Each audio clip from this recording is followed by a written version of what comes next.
Thank you. I would like to thank King Solomon for his extraordinary words and the magnificent kingdom of Saudi Arabia for hosting today's summit. I am honored to be received by such gracious hosts. I have always heard about the splendor of your country and the kindness of your citizens, but words do not do justice to the grandeur of this remarkable place and the incredible hospitality you have shown us from the moment we arrived. You also hosted me in the treasured home of King Abdul Aziz, the founder of the kingdom, who united your great people. Working alongside of another beloved leader, American President Franklin Roosevelt, King Abdul Aziz began the enduring partnership between our two countries. King Solomon, your father would be very, very proud to see that you are continuing his legacy. And just as he opened the first chapter of our partnership, today we begin a new chapter that will bring lasting benefits to all of our citizens. Let me now also extend my deep and heartfelt gratitude to each and every one of the distinguished heads of state who made this journey here today. You greatly honor us with your presence, and I send the warmest regards from my country to yours. Thank you. I know that our time together will bring many blessings to both your people and to mine. I stand before you as a representative of the American people to deliver a message of friendship and hope and love. That is why I chose to make my first foreign visit a trip to the heart of the Muslim world, to the nation that serves as custodian of the two holiest sites in the Islamic faith. In my inaugural address to the American people, I pledge to strengthen America's oldest friendships and to build new partnerships in pursuit of peace. I also promise that America will not seek to impose our way of life on others, but to outstretch our hands in the spirit of cooperation and trust. Our vision is one of peace, security, and prosperity in this region and all throughout the world. Our goal is a coalition of nations who share the aim of stamping out extremism and providing our children a hopeful future that does honor to God. And so this historic and unprecedented gathering of leaders, unique in the history of nations, is a symbol to the world of our shared resolve in our military that will protect the safety of our people and enhance the security of our wonderful friends and allies, many of whom are here today. Bonds of friendship, security, culture, and commerce. For Americans, this is a very exciting time. A new spirit of optimism is sweeping our country. In just a few months, we have created almost 1 million new jobs, added over $3 trillion in new value, lifted the burdens on American industry, and made record investments in our military that will protect the safety of our people and enhance the security of our wonderful friends and allies, many of whom are here today. Now, there is even more blessed news that I am pleased to share with you.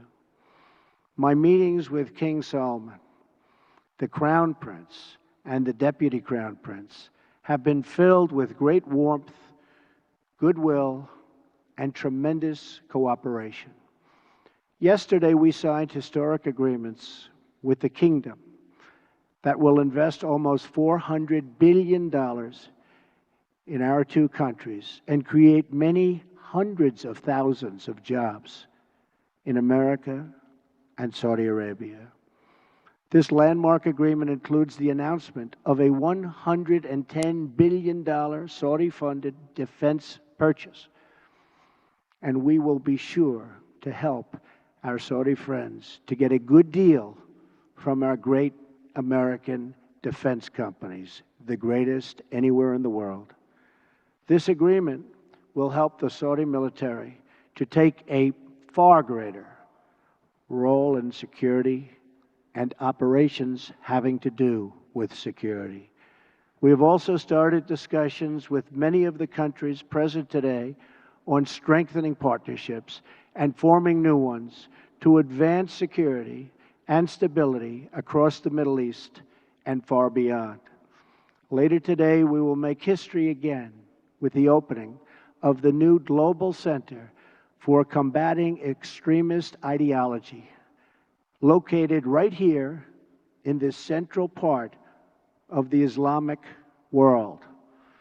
This groundbreaking new center represents a clear declaration that Muslim-majority countries must take the lead in combating radicalization, and I want to express our gratitude to King Salman for his strong demonstration and his absolutely incredible and powerful leadership. I have had the pleasure of welcoming several of the leaders present today to the White House, and I look forward to working with all of you. America is a sovereign nation, and our first priority is always the safety and security of our citizens. We are not here to lecture. We are not here to tell other people how to live, what to do, who to be, or how to worship. Instead, we are here to offer partnership based on shared interests and values to pursue a better future السعي إلى for all مستقبل of us. أفضل لكلنا. Here at this summit, فهنا في هذه we will القمة discuss سوف many نناقش interests that we المصالح share كثيرة together. نتشارك. But above all, we must be united in pursuing the one goal that transcends every other consideration. That goal is to meet history's great test, to conquer extremism and vanquish the forces that terrorism brings with it every single time. Young Muslim boys and girls should be able to grow up free from fear, safe from violence, and innocent of hatred. When young Muslim men and women should have the chance to build a new era of prosperity for themselves, it has to be done, and we have to let them do it. With God's help, this summit will mark the beginning of the end for those who practice terror and spread its vile creed. At the same time, we pray this special gathering may someday be remembered as the beginning of peace in the Middle East, and maybe even all over the world. But this future can only be achieved through defeating terrorism and the ideology that drives it. Few nations have been spared the violent reach of terrorism. America has suffered repeated barbaric attacks, from the atrocities of September 11th to the devastation of the Boston bombings to the horrible killings in San Bernardino and Orlando. The nations of Europe have also endured unspeakable horror. So too have the nations of Africa and South America. India, Russia, China, and Australia have all been victims. but in sheer numbers, the deadliest toll has been exacted on the innocent people of Arab, Muslim, and Middle Eastern nations. They have borne the brunt of the killings and the worst of the destruction in this wave of fanatical violence. Some estimates hold that more than 95% of the victims of terrorism are themselves Muslim. We now face a humanitarian and security disaster in this region that is spreading across the planet. It is a tragedy of epic proportions. No description of the suffering and depravity can begin to capture its full measure. The true control of ISIS, if you look at what's happening, Al-Qaeda, Hezbollah, Hamas, and so many others, must be counted not only in the number of dead, it also must be counted in generations of vanished dreams. The Middle East is rich with natural beauty, vibrant cultures, and massive amounts of historic treasures. It should increasingly become one of the great global centers of commerce and opportunity. This region should not be a place from which refugees flee, but to which newcomers flock. Saudi Arabia is home to the holiest sites in one of the world's great faiths. Each year, millions of Muslims come from around the world to Saudi Arabia to take part in the Hajj. In addition to ancient wonders, this country is also home to modern ones, including soaring achievements in architecture. Egypt was a thriving center of learning and achievement thousands of years before other parts of the world. The wonders of Giza, Luxor, and Alexandria are proud monuments to that ancient heritage. All over the world, people dream of walking through the ruins of Petra in Jordan. Iraq was the cradle of civilization and is a land of natural beauty. And the United Arab Emirates has reached incredible heights with glass and steel and turned earth and water into spectacular works of art. The entire region is at the center of the key shipping lanes of the Suez Canal, the Red Sea, and the Straits of Hormuz. The potential of this region has never, ever been greater. 65% of its population is under the age of 30. Like all young men and women, they seek great futures to build, great national projects to join, and a place for their families to call home.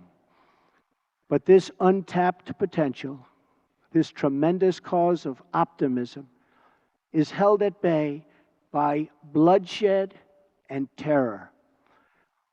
There can be no coexistence with this violence. There can be no tolerating it, no accepting it, no excusing it, and no ignoring it.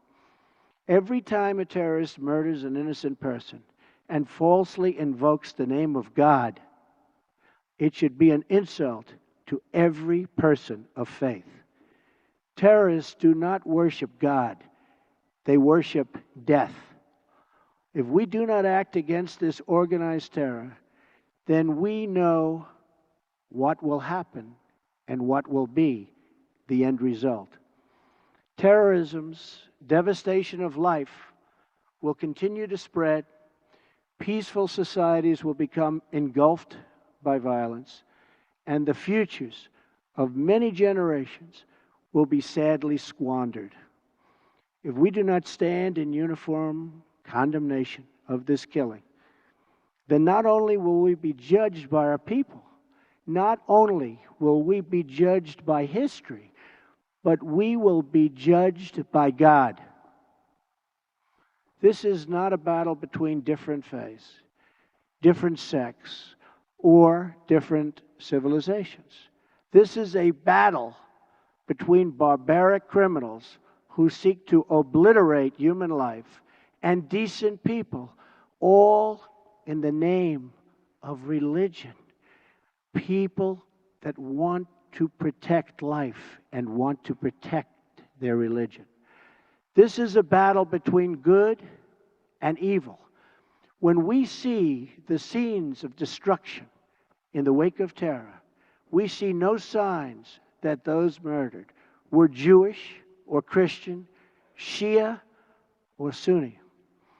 When we look upon the strains of innocent blood soaked into the ancient ground, we cannot see the faith or sect or tribe of the victims. We see only that they were children of God whose deaths are an insult to all that is holy. But we can only overcome this evil if the forces of good are united and strong, and if everyone in this room does their fair share and fulfills their part of the burden.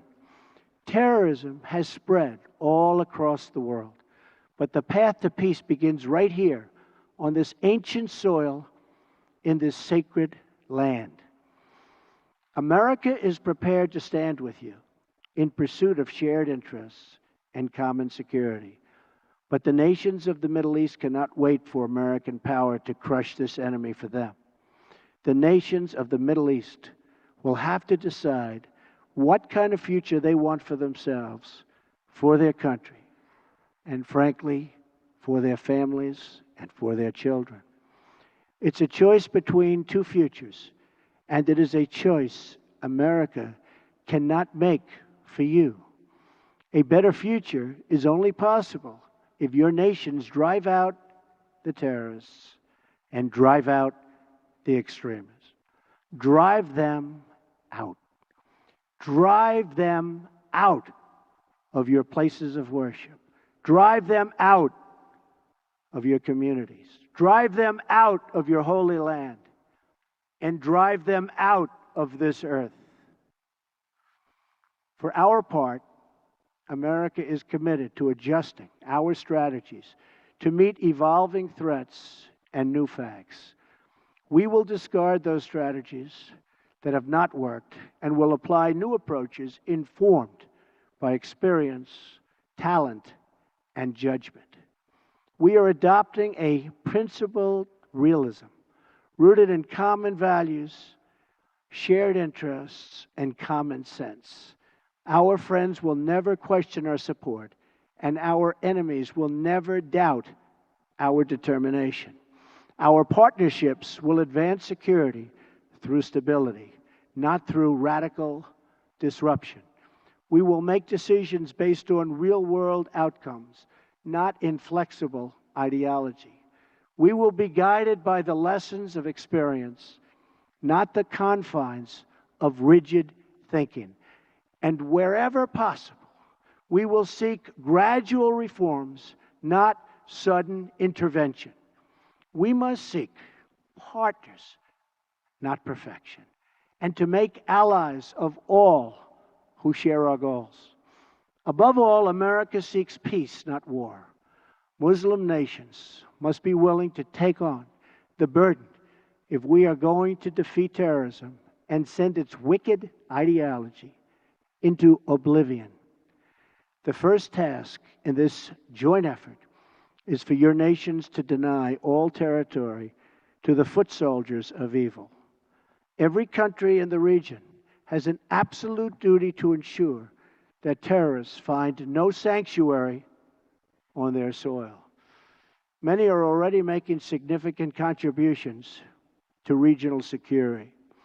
Jordanian pilots are crucial partners against ISIS in Syria and Iraq. Saudi Arabia and a regional coalition have taken strong action against Houthi militants in Yemen. The Lebanese army is hunting ISIS operatives who try to infiltrate their territory. Emirati troops are supporting our Afghan partners and supporting them strongly. In Mosul, American troops are supporting Kurds, Sunnis, and Shias fighting together for their homeland. Qatar, which hosts the U.S. Central Command, is a crucial strategic partner.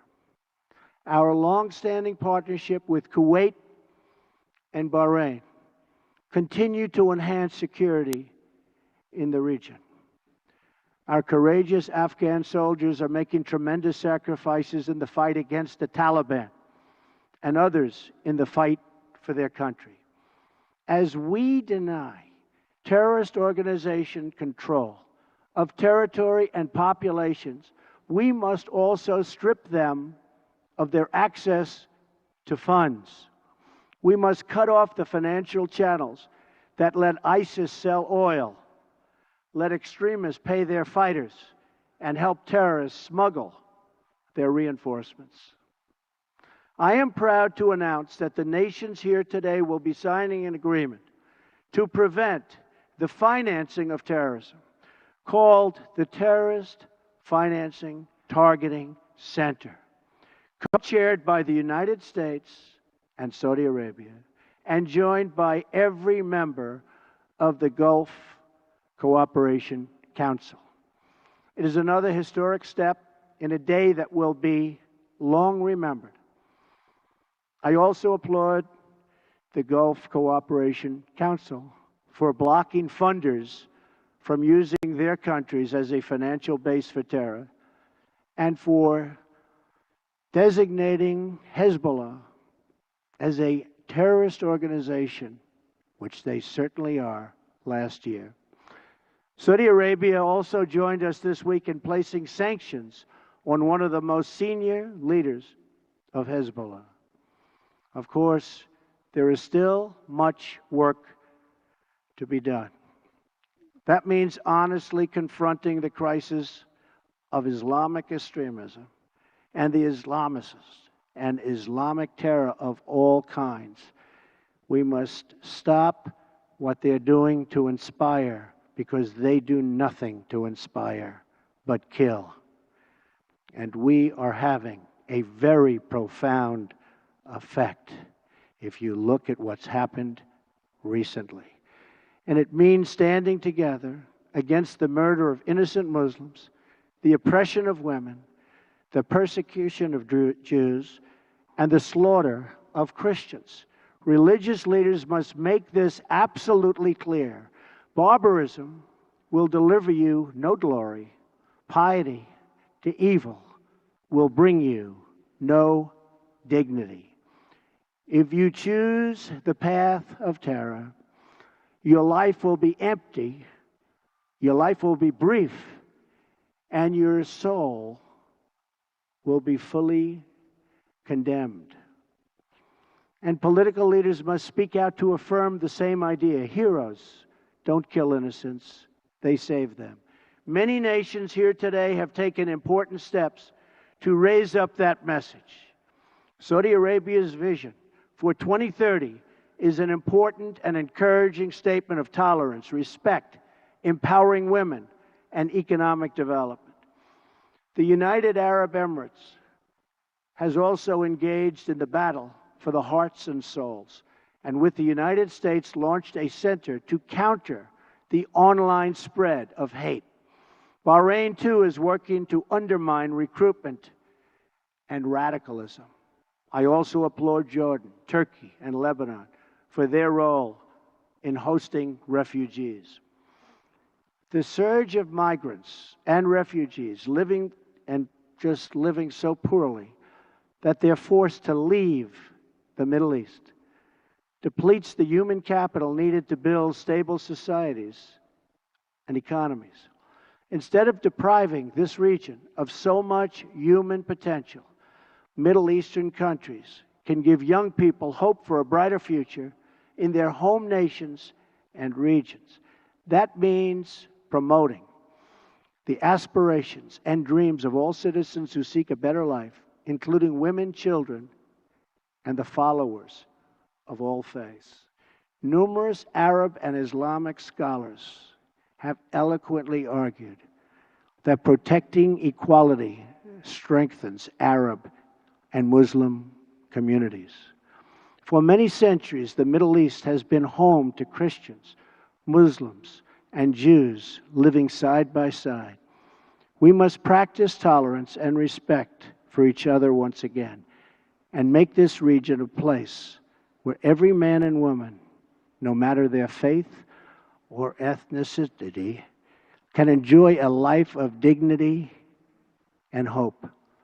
In that spirit, after concluding my residence in a fabulous place that we're at today, Riyadh, which I've gotten to know so well in so short a time, I will travel to Jerusalem and Bethlehem and then to the Vatican, visiting many of the holiest places in the three Abrahamic faiths. If these three faiths can join together in cooperation, then peace in this world is possible, including peace between Israelis and Palestinians. I will be meeting with both Israeli Prime Minister Benjamin Netanyahu and Palestinian President Abbas. Starving terrorists of their territory, of their funding, and the false allure of the craven ideology will be the basis for easily defeating them.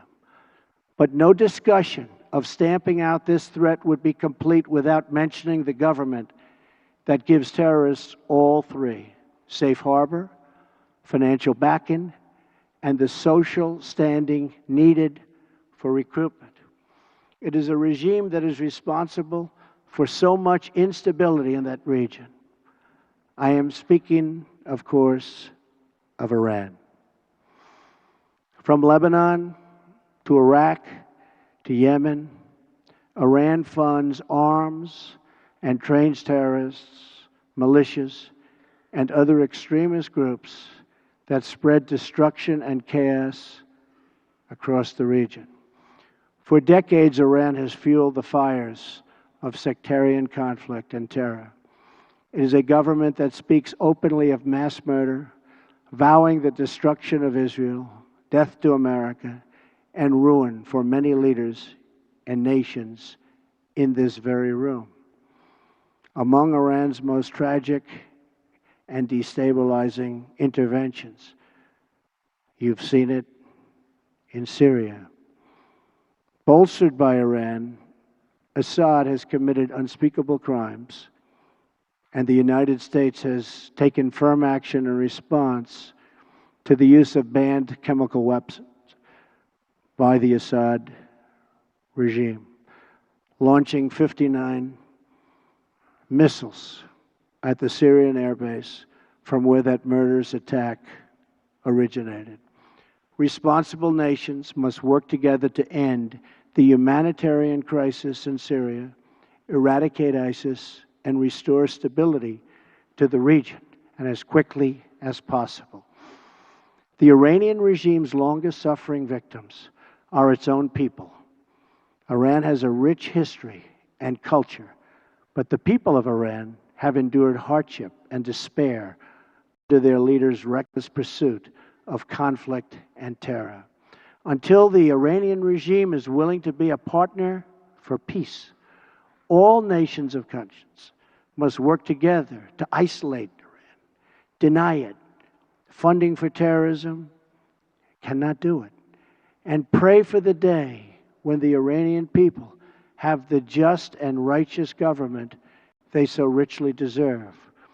The decisions we make will affect countless lives. King Solomon, I thank you for the creation of this great moment in history and for your massive investments in America and its industries and its jobs. I also thank you for investing in the future of this part of the world. The fertile region, and it is so fertile, has all of the ingredients for extraordinary success: a rich history and culture, a young and vibrant people, a thriving spirit of enterprise. But you can only unlock this future if the citizens of the Middle East are freed from extremism, terror, and violence. We in this room are the leaders of our peoples. They look to us for answers and for action. And when we look back at their faces, behind every pair of eyes is a soul that yearns for justice and yearns for peace. Today, billions of faces are now looking at us, waiting for us to act on the great question of our time. Will we be indifferent in the presence of evil? Will we protect our citizens from its violent ideology? Will we let its venom spread through our societies? Will we let it destroy the most holy sites on earth? If we do not confront this deadly terror, we know what the future will bring: more suffering, more death, and more despair. But if we act, if we leave this magnificent room unified and determined to do what it takes to destroy the terror that threatens the world, then there is no limit to the great future our citizens will have. The birthplace of civilization is waiting to begin a new renaissance. Just imagine what tomorrow could bring: glorious wonders of science, art, medicine, and commerce to inspire mankind. Great cities built on the ruins of shattered towns. New jobs and industries that will lift up millions and millions of people. Parents who no longer worry for their children, their families, and who no longer mourn for their loved ones. And the faithful who finally worship without fear. These are the blessings of prosperity and peace. These are the desires that burn with a righteous flame in every single human heart. And these are the just demands of our beloved people. I ask you to join me, to join together, to work together, and to fight together, because united, we will not fail. We cannot fail. Nobody, absolutely nobody, can beat us. Thank you. God bless you. God bless your countries. And God bless the United States of America. Thank you very much. Thank you.